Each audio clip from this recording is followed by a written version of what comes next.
है, उत्तर दिखा मेरी बात। राजस्थान की हालत तो आप देख रहे हो, हमारे सुप्रीमो साहब बताएंगे, आपके सामने कोई छुपी हुई नहीं है। मैं तो इतना सबसे 36 कौम से निवेदन करूंगा कि अब चुनाव टॉपिकल बन चुका है, आप राष्ट्रीय लोकतांत्रिक पार्टी के निशान पर वोट दें। चाहे कोई भी आपके जो प्रत्याशी बोतल लेकर गए तो बोतल के निशान को याद रखना। आपने मेरा मान सम्मान किया, मेरी बात सुनी, बहुत बहुत धन्यवाद, बहुत बहुत धन्यवाद। धन्यवाद सीताराम जी। और उद्बोधन की इस कड़ी में मैं तालिम खां, जो लाड़नू विधानसभा से युवा नेता हमारे बीच में, तालिम खां जी आमंत्रित करूंगा, संक्षिप्त में उद्बोधन हमारे बीच में रखे। एक बार जोरदार तालियों से स्वागत। सम्मानित मंच और लाड़नू की इस पावन धरा पर पधारे हुए माननीय सांसद हनुमान बेनीवाल जी और समस्त नागरिकगण, मैं कोई लंबा चौड़ा भाषण नहीं देना चाहता, ना ही मैं कोई भाई ने बताया युवा नेता हूँ। मैं तो एक आम कार्यकर्ता हूँ जो भाई साहब के इस संकल्प यात्रा का हिस्सा बना हूँ। ये मेरे लिए सौभाग्य की बात है और आप सबके लिए भी मेरे ख्याल से सौभाग्य की बात है कि आप आज यहाँ आइए और भाई साहब के आशीर्वाद प्राप्त किया। और मैं तो आपसे यही संकल्प, यहाँ आप पधारे जितने बंदे आए हैं उनसे यही कहना चाहता हूँ, यहाँ से आज संकल्प लेके जाइए कि इस भ्रष्टाचारी सरकार को और इन निरंकुश सरकार को बदलना है। और भाई साहब की आने वाले विधानसभा में भाई साहब ही रहेंगे वो चाबी। अगर आप आज नहीं मानोगे तो आपको 15 से 20 दिन बाद में आपको खुद मालूम चल जाएगा कि सत्ता की चाबी किसके पास रहने वाली है। वो बड़े भाई हनुमान जी बेनीवाल के पास रहने वाली है। इसीलिए मैं आपसे सबसे यही अनुरोध करना चाहता हूँ कि आप आइए और इनसे जुड़िए और इस प्रोग्राम को सफल बनाने के लिए यहाँ पधारे हुए तमाम नागरिकों का मैं धन्यवाद ज्ञापन करता हूँ। जय हिंद, जय भारत। और हम सबके लाडले आशु बेनीवाल संदेश लेकर हमारे बीच लाडनू की सरजमी पर आए, तो मैं आशु को बुलाना आशु बेनीवाल सबसे लाडले हैं हमारी पार्टी के, आपसे निवेदन करूंगा कि आप आए और जो मैसेज आप लाए हैं हमें बताएं।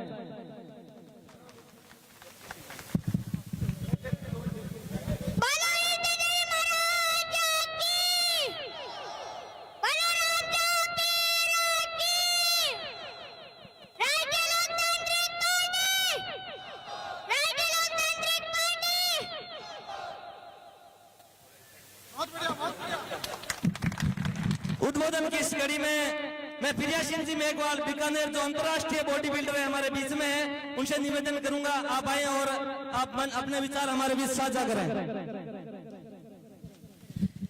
मंच पर उपस्थित अतिथिगण, बेनीवाल भाई साहब, सामने जो मेरे भाई बंधु हैं उनको मेरा सादर प्रणाम।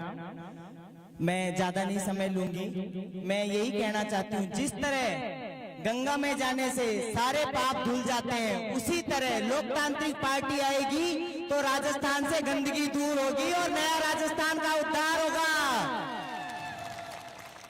आप सभी से हाथ जोड़ के निवेदन है कि आप भाई साहब को मुख्यमंत्री पद पे बिठाएं और आरएलपी को विजय बनाएं।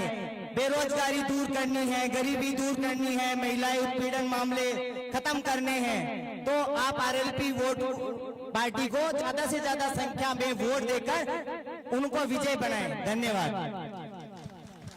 धन्यवाद प्रिया सिंह जी। और संबोधन की इस कड़ी में मैं आमंत्रित करूंगा रफ जी मेहर, प्रदेश अध्यक्ष अल्पसंख्यक मोर्चा राजस्थान।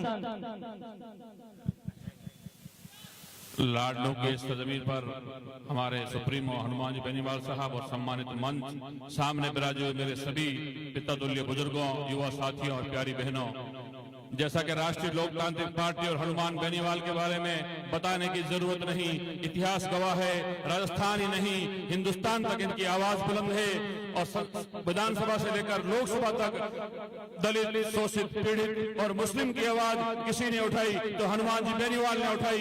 चाहे कोई भी जाति हो, कोई भी धर्म हो, हनुमान बेनीवाल ने न्याय करते हुए और अन्याय के खिलाफ लड़ते हुए कभी ये नहीं पूछा कि आप किस जाति से हैं, किस धर्म से हैं। हमारे सामने जो दो पार्टियां हैं, एक कांग्रेस जो हमेशा दलित, शोषित, पीड़ित और विशेषकर मुस्लिम समाज का शोषण करती आई है। हमें पिछड़ा हुआ रखा, आज तक पीछे रखा, हमारे साथ कुछ न्याय नहीं किया उसने, और हमें डराती रहती है कि भारतीय जनता पार्टी आपको खा जाएगी, यहाँ से वहां भेज देगी। हमारे पास कोई ऑप्शन नहीं, सिर्फ कांग्रेस के पल्ले बंधे हुए हैं, हमें उससे बाहर आना है। साथियों, 36 कौम है और 36 कौम में से 35 कौम जाग चुकी है, लेकिन मैं मेरे समाज से कहना चाहता हूं कि हम लोग कब जागेंगे, हमारे हक और अधिकार के लिए कब लड़े होंगे, और ऐसे योद्धा और लड़ाके के साथ कब देंगे। ये 2023 का चुनाव अहम चुनाव है, इसमें सत्ता की चाबी हनुमान जी बेनीवाल की तरफ आ रही है। मारवाड़ से ये आवाज उठी है और आपके शेखावटी और उत्तर जयपुर तक हर जगह राजस्थान के अंदर आरएलपी का माहौल है। इसमें 36 कौम का साथ निभाना है, चाहे राजपूत समाज हो, मेघवाल समाज, नायक समाज, चौधरी समाज, विष्णु समाज, सभी 36 कौम ने 70 साल तक दूसरी पार्टियों को मौका दिया है, लेकिन एक बार हनुमान बेनीवाल और उसकी टीम को मौका देकर देखना, राजस्थान के अंदर विकास की गंगा बहेगी, भाईचारा बढ़ेगा। अमन और भाईचारे के लिए हम लोग आज देख रहे हैं राजस्थान के हालात क्या है, मेरे से पूर्व वक्ताओं ने बताया और सारी बात हनुमान जी बेनीवाल बताएंगे, समय का अभाव है, लेकिन मैं एक ही बात कहना चाहता हूं, ये मौका मत गवाना। 2023 के अंदर ऐसी आवाज आनी चाहिए हर विधानसभा क्षेत्र से, हनुमान बेनीवाल जिसको भी टिकट देकर भेजे उसमें एक ही चेहरा दिखना चाहिए, हनुमान बेनीवाल का, और हनुमान बेनीवाल को वोट देना है, ना जाति पर, ना धर्म पर, ना व्यक्ति पर आप गौर करेंगे। आप इनके संघर्ष को देखते हुए हनुमान बेनीवाल और उनकी टीम को मजबूत करें। धन्यवाद। जय हिंद, जय भारत। धन्यवाद राहुल खान जी।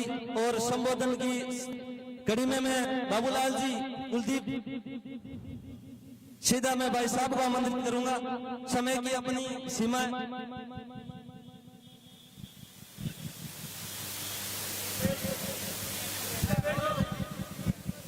लाडू के अंदर 2-3 जोरदार जयकारे लगाए। तेजा जी महाराज की, ख्वाजा साहब की, राम साहब पीर की, सारा सर दरबार की। उपस्थित मेड़ता की विधायक बहन इंदिरा बावरी जी, हमारे आरएलपी के नेता सीताराम जी नायक, अल्पसंख्यक मोर्चे के प्रदेश के अध्यक्ष रघु मेहर साहब,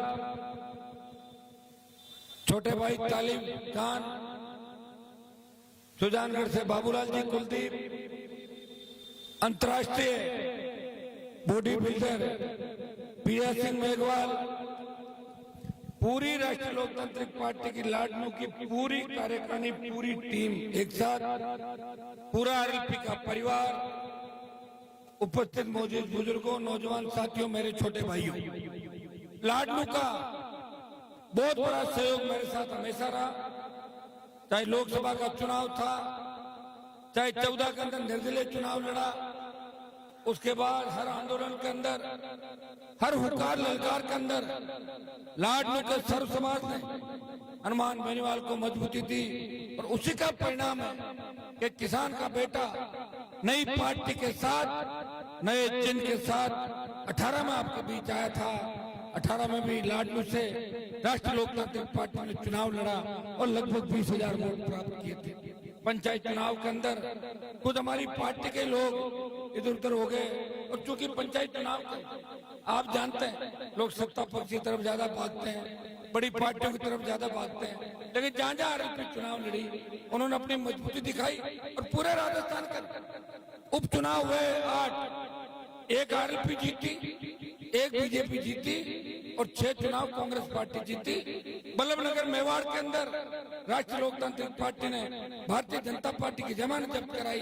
सुजानगढ़ और सरदार शहर के अंदर आरएलपी ने ताल ठोक के संदेश दिया कि अब किसान का बेटा जाग चुका है, अब कांग्रेस और भारतीय जनता पार्टी के बेकावे के अंदर नहीं आएगी। इस सत्ता संकल्प, व्यवस्था परिवर्तन, सत्ता का संकल्प लेके हम इस व्यवस्था को बदलने के निकले। आज भी देश आजाद हो गया, लेकिन जो घटनाएं प्रदेश के अंदर, इस देश के अंदर घटित हो रही है, वो इस ओर इंगित करती है कि गरीब की कोई सुनने वाला नहीं। मैं ये कह रहा हूँ कि जो दरिंदगी छोटे बच्चों के साथ दरिंदगियां हो रही है, जिस तरह आज भी मैं एक मामला पढ़ रहा था कि सीबीआई ने दिल्ली के उस केस को जिसमें बड़े नर कंकाल और युवतियों के कंकाल मिले थे। सीबीआई को कोर्ट ने डांट पिलाई कि सीबीआई ने जांच सही नहीं करी और बरी हो गया अगला व्यक्ति। भाइयों, इस सिस्टम को कौन ठीक करेगा? मैं नहीं कहता कि एक दिन में सारा सिस्टम ठीक हो जाएगा, लेकिन पहले राजस्थान को ठीक करना है। आप जिसको वोट देते हो वो चला जाता है, जिसको वोट देते हो वो व्यापारी बन जाता है, वो सेवा नहीं करता, वो राजनीति के माध्यम से व्यापार का रास्ता खोजता है। हमें व्यापारी तैयार नहीं करना है, हमें नेता तैयार करना है। और नेता तैयार करने की अगर फैक्ट्री कोई है वो राष्ट्रीय लोकतांत्रिक पार्टी है, इसमें नेता तैयार होते हैं, व्यापारी तैयार नहीं होते। मैं तो सौभाग्यशाली हूँ कि जिस जिले और लाडू में मैं खड़ा हूँ, इसके इस लाल ने पार्टी बना के देश के अंदर भ्रांति को तोड़ा कि राजस्थान में पार्टी भी बन सकती है, कांग्रेस बीजेपी के मुकाबले के लिए कोई दल खड़ा हो सकता है, और वो किसान के बेटों के हाथ के अंदर पार्टी है। ये झंडा भी है और डंडा भी है। कल डेगाना के अंदर देखा होगा हमने, झंडा और डंडा, झंडा लहरा रहा था। तो ये तो एक मैं जो कह रहा था वो बच्चे कह रहे, मुझे नहीं पता क्या हुआ क्या नहीं हुआ, लेकिन मैं आपको ये कह सकता हूँ कि लाडू के साथ कितना राजनीतिक भेदभाव हुआ। पहले तो लाडू को डाल दिया चूरू के अंदर। हमारे वो किसान नेता जिनकी तूती बोलती थी राजनीति के अंदर, जो इस जिले को बर्बाद करने के अंदर उन्होंने अपना पूरा जीवन लगाया। कोई तो जीवन लगा था अच्छा करने के लिए और कोई लगा था घर में डुबोने के लिए। उन्होंने जिले को गर्त में डुबो दिया और ये भाषण देते थे कि ट्रेन आएगी तो चोर आएंगे, बिजली आएगी तो करंट आएगा और लड़कियां पढ़ेगी तो भाग जाएगी। उनके भाषण होते थे, लोग ताली बजाते थे। और लाडनू के अंदर से वो निकलते थे तो कांच बंद कर लेते थे कि लाडनू का एमपी में वोट नहीं पड़ता, और लाडनू को चूरू के अंदर डाल दिया था। आपके साथ कितना बड़ा भेदभाव हुआ। लोकसभा क्षेत्र चूरू का एमपी से नहीं पूछता, आप नागौर के हो, जिला नागौर, यही भेदभाव जाहिल के साथ हुआ। मैं उस वक्त नहीं था, मैं आया हूं, बदलाव हुआ। आपने बदलाव किया भी है, बदलाव देखा भी है, लेकिन मैं आपको आह्वान करता हूं कि हनुमान बेनीवाल इस बार राजस्थान में ऐसी सरकार चाहता है कि रोजगार से पहले, डिग्री से पहले रोजगार की गारंटी। कोई किसान कर्जे के बोझ के तले आत्महत्या नहीं करे, किसी अबला नारी और बेटी की चीख पुकार राजस्थान के अंदर नहीं हो, किसी नौजवान को कलम की जगह हाथ में बंदूक नहीं मिले, सशक्त लोकायुक्त तो बेमुक्त भ्रष्टाचार मुक्त राजस्थान हो। इसके लिए सत्ता का माध्यम है कि सत्ता की प्राप्ति करें। भाइयों, जिनके हाथ में सत्ता होती है कोई व्यक्ति अपने फैसले जनता के लिए लागू करता है, वो गलत फैसले भी कर सकता है। मोदी ने गलत फैसला लिया। मैं जब लाडनू के अंदर एमपी का वोट मांगने आया तब मुस्लिम समाज, एससी के मेरे भाइयों ने कहा कि हनुमान जी काश नेता तो आप अच्छे हो, लेकिन बीजेपी गठबंधन से। मैंने कहा मेरा चिन्ह तो टायर है, टायर मान के वोट दे दो। बोले नहीं, वोट उधर जाएगा। भाइयों, जब देश का किसान तकलीफ के अंदर था, उत्तरी भारत के अंदर कोई पार्टी छोड़ने को तैयार नहीं था। मोदी का साथ छोड़ के कौन सड़क पे आता? पंजाब, हरियाणा, जब दिल्ली के किसानों ने मुझे कहा हनुमान जी आप किसान के बेटे हो, मोदी की सत्ता छोड़ो, सड़क पे आ जाओ और किसानों को एक नई ऊर्जा मिलेगी। भाइयों, हनुमान बेनीवाल ने मोदी की परोसी हुई थाली मंत्री पद को ठोकर मारी और सड़क पर आकर संघर्ष देश में किसी एमपी ने किया और नागौर के एमपी ने किया। जब अग्निपथ सेना को ठेके पर दे दिया तब कोई नहीं बोला। एक एमपी प्रधानमंत्री से टक्कर ले रहा है कि मेरे भाइयों को न्याय दिलाऊंगा, सेना की ठेका प्रथा खत्म कराऊंगा, अग्निपथ को वापस लेना होगा। बढ़ती महंगाई, पेट्रोल डीजल 100 पार जा रहा है। ईआरसीपी, राजस्थान को विशेष राज्य का दर्जा, नागौर को विकास के नए आयाम कैसे मिले, केंद्र की योजनाएं नागौर में कैसे लागू हो। कोविड के अंदर 2 साल हमारे चले गए। आपने मानवता को मरते हुए देखा था, इंसानियत दम तोड़ रही थी। जब ऑक्सीजन सिलेंडर के लिए, रेमडेसिविर और वेंटिलेटर के लिए एक दूसरे की सिफारिशें चल रही थी, तो लोग कहते थे मेरे बच्चे को भर्ती करा दो, मर जाएगा, ऑक्सीजन सिलेंडर नहीं। इसके लिए कौन जिम्मेदार है?